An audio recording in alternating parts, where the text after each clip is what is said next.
प्यारे बच्चों, आज हम आप लोगों को जो है हेलो एयरटेल का IUPAC नाम पढ़ाएंगे। जो है पिछली वीडियो में मैंने जो है इसके साधारण नाम को जो है आपको बताया। जो है अगर साधारण नाम समझ में न आया तो उसको पुनः कमेंट के माध्यम से आप लोग जो है पूछेगा। फिर पुनः मैं आप लोगों को जो है IUPAC नाम के साथ साथ जो है साधारण नाम को भी पढ़ा दूंगा। ठीक है, तो आइए चलते हैं आज जो है IUPAC नाम के विषय में जानकारी लेते हैं। IUPAC नाम को किस प्रकार से पिछली कक्षाओं में भी जो है आप लोगों को IUPAC नाम मैंने पढ़ाया। ठीक है, तो आइए चलते पहले IUPAC नाम पढ़ते समय ठीक है कुछ बातों पर जो है विशेष ध्यान देते हैं। जो है कुछ बातों पर विशेष ध्यान देते हैं। ठीक है, पहला कार्बन की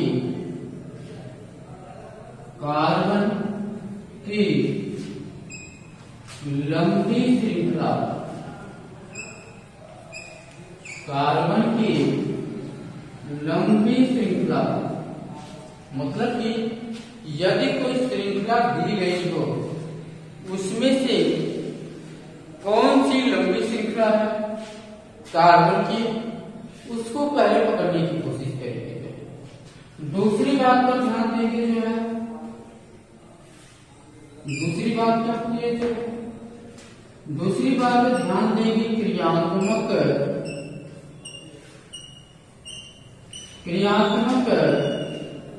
समूह पर।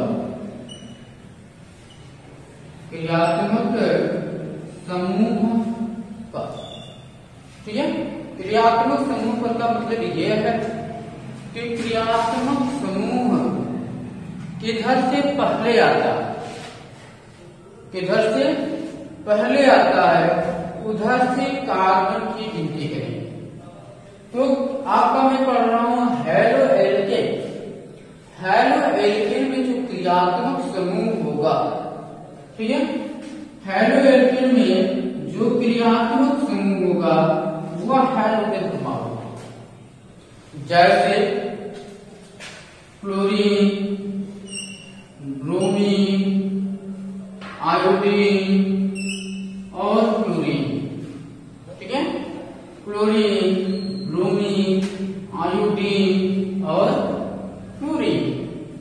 ठीक है, तो इसमें जो है जब किसी कार्बनिक यौगिक में क्लोरीन, ब्रोमीन, आयोडीन और क्लोरीन जुड़ा होगा, ठीक है, तो ये देखेंगे कि यह किधर से पहले आ रहा है। इधर से पहले आ रहा है उधर से कार्बन की गिनती करना प्रारंभ करेंगे। ठीक है, जैसे और तीसरी बात पर क्या ध्यान देंगे। जो है इसमें नेक्स्ट पॉइंट तीसरी बात पर ध्यान देंगे वर्णमाला के अनुसार, अर्थात अंग्रेजी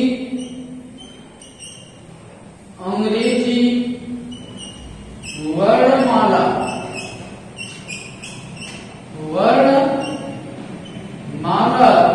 के आधार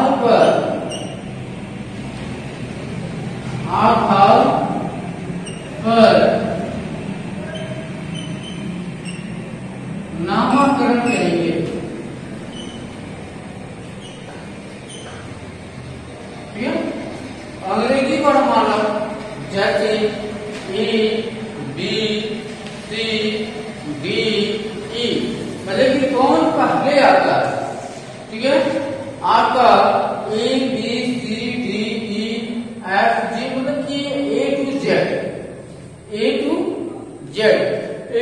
Z में कौन पहले आता है उसको पहले लिखिए। जैसे A सबसे पहले आता है, A वाले नामकरण को पहले, उसके बाद B आता है तो B वाले को लिखिए, फिर उसके बाद C आता है तो C वाले को लिखिए, उसके बाद D आता है तो D वाले को लिखिए, फिर D के बाद E आता है E वाले को लिखिए। इसी क्रम में हम आगे बढ़ेंगे। अगर इसी क्रम में हम नामकरण को करेंगे। क्लियर हो गया वर्ग? जैसे ठीक है। अब इसके बाद हम जो है हेलो एलिफेंट तो खोलने का प्रयास करते हैं। ठीक है, हेलो हेलो धन एक धन एंड, जब इसको जोड़ेंगे तब आपको मिलेगा हेलो एलिफेंट। हेलो मतलब होता है हाइड्रोजन परमाणु, हाइड्रोजन परमाणु जैसे क्लोरीन, ब्रोमीन, आयोडीन और क्लोरीन। क्लोरीन, ब्रोमीन, आयोडीन और क्लोरीन। ठीक है। और एल्कर, एल्क का मतलब होता है, एल्क का मतलब होता है चाय। ठीक है, चाय मतलब कि श्रृंखला, हिंदी में इसको कहते हैं श्रृंखला, मतलब कि कितने कार्बनों की श्रृंखला है, कितने कार्बनों की श्रृंखला है, यह एल्क को प्रदर्शित करता है। जैसे एक कार्बन की श्रृंखला है, यदि एक कार्बन की श्रृंखला है तो उसका नाम होगा मेथ। दो कार्बन है तो उसका नाम होगा एथर। तीन कार्बन है तो उसका नाम होगा ग्रुप। चार कार्बन है उसका नाम होगा ब्यूट। पांच कार्बन है उसका नाम होगा पेंट। ठीक है। छह कार्बन है उसका नाम होगा हेक्स। सात कार्बन है उसका नाम है हेप्ट। आठ कार्बन है तो उसका नाम होगा ऑक्ट। 9 कार्बन है उसका नाम होगा नॉन। ठीक है। 10 कार्बन है तो उसका नाम होगा डेका। अभी क्लास 12 में 10 कार्बनों से लंबी श्रृंखला नहीं देगा, लेकिन 10 कार्बनों से लंबी श्रृंखला दे दिया। तो यदि 11 कार्बन होंगे तो अंडे का, 12 कार्बन होंगे तो डोडे का, 13 कार्बन होंगे तो ट्राइडे का, 14 कार्बन होंगे तो टेट्राडे का, 15 कार्बन होंगे तो पेंटाडे का, 16 कार्बन होंगे तो हेक्साडे का, 17 कार्बन होंगे तो हेप्टाडे का, 18 कार्बन होंगे तो आप ऑक्टाडे का, और 19 कार्बन होंगे तो नॉनडे का। इसी क्रम में आपका क्लियर कार्बन की श्रृंखलाओं का नामकरण करेंगे। यदि एक कार्बन की श्रृंखला हुई तो मेथ लिखेंगे, 2 कार्बन की श्रृंखला हुई तो एथ लिखेंगे, 3 कार्बन की श्रृंखला हुई तो प्रोप लिखेंगे, 4 कार्बन की श्रृंखला हुई तो ब्यूट लिखेंगे, 5 कार्बन की श्रृंखला हुई तो पेंट लिखेंगे, 6 कार्बन की श्रृंखला हुई तो हेक्स लिखेंगे, 7 कार्बन की श्रृंखला हुई तो ऑक्ट लिखेंगे, 8 कार्बन की श्रृंखला हुई तो ऑक्ट लिखेंगे, 9 कार्बन की श्रृंखला हुई तो नॉन लिखेंगे, और 10 कार्बन की श्रृंखला हुई तो डेका लिखेंगे। ठीक है। तो इसमें जितने भी IUPAC नामाकरण आएंगे तो 10 कार्बन से अधिक नामाकरण भी नहीं देंगे। अर्थात आपकी क्लास 12 में अधिकतम कार्बनों की संख्या जो देता है वह IUPAC नामाकरण में 12 तक देता है, इससे अधिक नहीं देता है। ठीक है। तो हमें कम से कम एल का समूह में अर्थात कार्बन की श्रृंखला में कम से कम 12 कार्बनों के नाम याद होने चाहिए, तभी जाकर हम IUPAC नामाकरण को थोड़ा सा बना सकते हैं। यदि ये नहीं याद हुआ तो हम बना नहीं पाएंगे। जैसे उसके बाद हाइड्रोजन परमाणु, हाइड्रोजन परमाणु, तो हाइड्रोजन परमाणु का मतलब हो गया वर्ग सूत्र के तत्व, वर्ग सूत्र के तत्व जैसे क्लोरीन, ब्रोमीन, आयोडीन और क्लोरीन। लेकिन जब इसको ठीक है IUPAC नाम में लिखते हैं तो क्लोरीन को लिखते हैं हेलो, ठीक है, क्लोरीन को लिखते हैं क्लोरो, ब्रोमीन को लिखते हैं ब्रोमो, ब्रोमो, आयोडीन को लिखते हैं आयोडो, और फ्लोरीन को लिखते हैं फ्लोरो, फ्लोरीन को लिखते हैं फ्लोरो, ठीक है। तो देखिए आपका हाइड्रोजन का नामकरण करते समय पहले हेलो होता है, फिर उसके बाद एल का मतलब कि श्रृंखला का नामकरण करेंगे, और इसमें एन क्या होगा, एन का मतलब होता है बॉन्ड नेम, ठीक है, बॉन्ड नेम अर्थात बंध का नाम।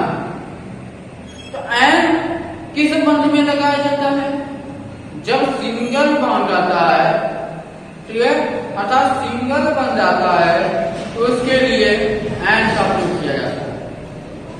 हाइड्रोकार्बन भी बताया क्या होगा, ठीक है, कि हाइड्रोकार्बन दो भागों में बांटा गया, खुली श्रृंखला और बंध श्रृंखला, खुली श्रृंखला और बंध श्रृंखला। तो खुली श्रृंखला में 3 आते हैं, या खुली श्रृंखला को 2 भागों में बांटा गया, संतृप्त और असंतृप्त हाइड्रोकार्बन, संतृप्त हाइड्रोकार्बन और असंतृप्त हाइड्रोकार्बन। संतृप्त हाइड्रोकार्बन में एल्केन आता है, जैसे आपका जब कार्बन और कार्बन आपस में एकल बंध द्वारा जुड़ता है, एकल बंध द्वारा जुड़ता है, उसे संतृप्त हाइड्रोकार्बन। जैसे एल्केन, एल्केन में जितने भी कार्बन जुड़ते हैं वह सभी एकल बंध द्वारा जुड़ते हैं, इसलिए एल्केन को संतृप्त हाइड्रोकार्बन परमाणु कहा जाता है। जबकि असंतृप्त हाइड्रोकार्बन परमाणु में जब कार्बन और कार्बन डबल बॉन्ड और ट्रिपल बॉन्ड, डबल बॉन्ड और ट्रिपल बॉन्ड द्वारा जुड़ता है तो उसे असंतृप्त हाइड्रोकार्बन परमाणु कहते हैं। जैसे एल्कीन और एल्काइन, यह दोनों असंतृप्त हाइड्रोकार्बन, ठीक है। तो यहाँ पर जो है एन का मतलब हो गया, एन का मतलब हो गया बंधना, मतलब उसमें बंध कितने आ रहे हैं। यदि एकल बंध आएगा तो एन जोड़ेंगे, एकल बंध आया उसमें एन लगा देंगे, द्विबंध आया तो इन लगाएंगे, और ट्रिपल बंध आया अर्थात 3 बंध आए तो उसके लिए आइन लगाएंगे, ठीक है। क्लियर हुआ होगा जो है। तो ये कुछ एग्जाम्पल के माध्यम से समझते हैं, जैसे CH3, CH3Cl, CH3Cl। तो देखिए ध्यान से halo alkane, halo alkane, halo alkane में पहले जो है कौन सा समूह आ रहा है, पहले हेलो को लिखते हैं, फिर उसके बाद श्रृंखला का नामकरण करते हैं, फिर बॉन्ड के अनुसार उसमें जोड़ देते हैं, ठीक है। तो इसमें CH3Cl, CH3Cl में आपका देखिए कि जब हम संरचना बनाएंगे तो C सिंगल बॉन्ड है, सिंगल बॉन्ड है, सिंगल बॉन्ड है, सिंगल बॉन्ड Cl होगा। इसमें बॉन्ड कौन सा जुड़ा हुआ है, एकल बंध जुड़ा हुआ है, मतलब एक बंध जुड़ा हुआ है, ठीक है। सभी देखिए यहाँ पर भी Cl और कार्बन के बीच में एकल बंध जुड़ा हुआ है, कार्बन और हाइड्रोजन के बीच भी एकल बंध जुड़ा हुआ है, और कार्बन हाइड्रोजन के बीच भी एकल बंध जुड़ा हुआ है, और फिर इस कार्बन हाइड्रोजन के बीच भी एकल बंध जुड़ा हुआ है, ठीक है। एकल बंध के लिए हमारा क्या लगेगा, जो है एन लगेगा, ठीक है। और इसमें क्या जुड़ा हुआ है, हेलो परमाणु क्या जुड़ा हुआ है, ठीक है। तो क्लोरीन जुड़ा हुआ है, तो क्लोरीन के लिए क्या लिखेंगे, क्लोरो, ठीक है। क्लोरीन की लिखेंगे हम जो है क्लोरो, ये हो गया क्लोरो। और इसमें श्रृंखला में कितने कार्बन है, कितने कार्बन है आपके, एक कार्बन है। एक कार्बन के लिए क्या नाम हो गया आपका, एक कार्बन के लिए मेथ है, ठीक है। फिर बॉन्ड में, बॉन्ड में कौन सा बॉन्ड जुड़ा हुआ है, एकल बंध जुड़ा हुआ है। एकल बंध के लिए क्या लिखते हैं, एन लिखते हैं। तो मैथ में एन जब जोड़ेंगे तो क्या हो जाएगा, मेथेन हो जाएगा, अर्थात ये हो जाएगा क्लोरोमेथेन, क्लोरोमेथेन। उसी तरह से और भी कई एग्जाम्पल होते हैं, आज उसको देखते हैं।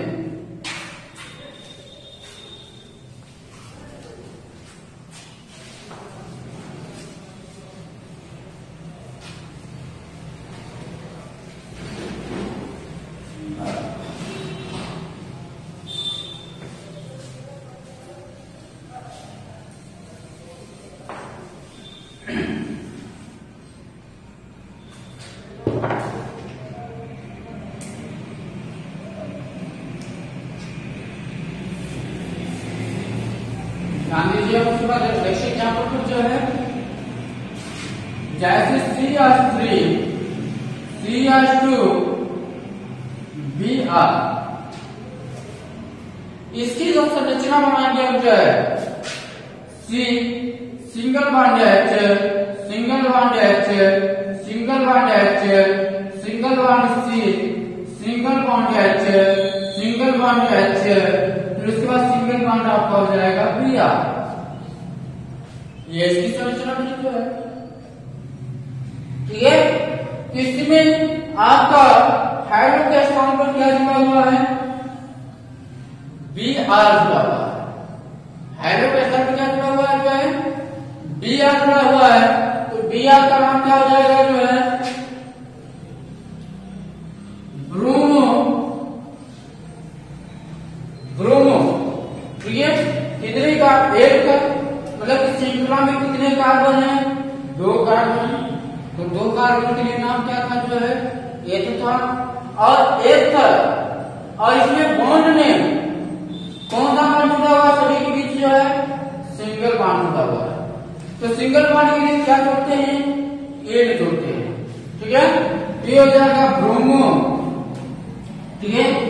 और ये हो जाएगा दो कार्बन के लिए एक होता है और बॉन्ड में एन होता है, इसमें एन जोड़ देंगे तो ब्रोमो एथेन। इसका नाम क्या जाएगा, ब्रोमो एथेन। उसी प्रकार से और भी श्रृंखला बनती है।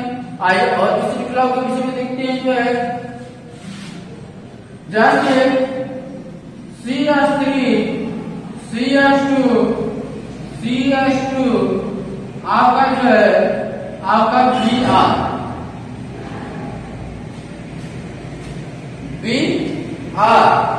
तो देखिए इसमें हेलो के स्थान पर क्या जुड़ा हुआ है, हेलोजन परमाणु क्या आ रहा है, तो ब्रोमो आ रहा है, Br आ रहा है, Br आ रहा है। इसलिए इसका नाम लिखेंगे पहले, इसका नाम हो जाएगा ब्रोमो।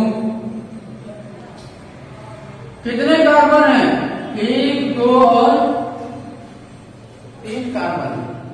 तो तीन कार्बन के लिए क्या लिखते हैं, तो ग्रुप लिखते हैं, ठीक है। यह हो जाएगा आपका जो है प्रोप, प्रोप हो गया। अब इसमें बॉन्ड में क्या है, कौन सा बॉन्ड जुड़ा है, एकल बंध जुड़ा है। तो एकल बंध के लिए क्या नाम होता है, एन होता है, ठीक है। तो प्रोप में एन जुड़ेंगे तो हो जाएगा प्रोप, ठीक है। तो अर्थात CH3 CH2 CH2 Br का क्या हो जाएगा, bromo propane, bromo propane. Clear हो गया, फिर उसके बाद और भी थोड़ी सी बड़ी श्रृंखलाओं को देखते हैं। तो बड़ी श्रृंखलाओं का नामकरण कैसे करेंगे, जैसे CH3 CH2 CH2 CH2 CH2, ठीक है।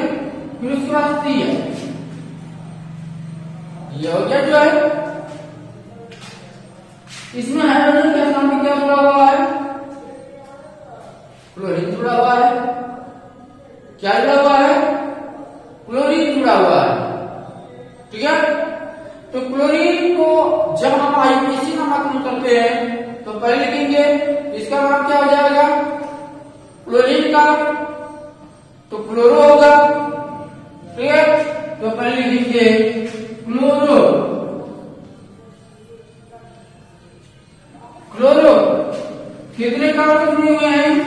1 2 3 4 और 5 कार्बन जुड़े हुए हैं। तो 5 कार्बन के लिए श्रृंखला नाम क्या होता है? तो पेंट होता है। पेंट ये हो गया। और इसमें कौन सा बॉन्ड जुड़ा हुआ है? तो सिंगल बॉन्ड जुड़ा हुआ है। कौन सा बॉन्ड जुड़ा हुआ है? सिंगल बॉन्ड जुड़ा हुआ है। तो सिंगल बॉन्ड के लिए क्या लिखते हैं? एन। तो पेंट में एन जोड़ देंगे, ये हो जाएगा पेंट। ठीक है, अगर इसका नामकरण क्या होगा? Chloro pent. पुनः अगली वीडियो में हम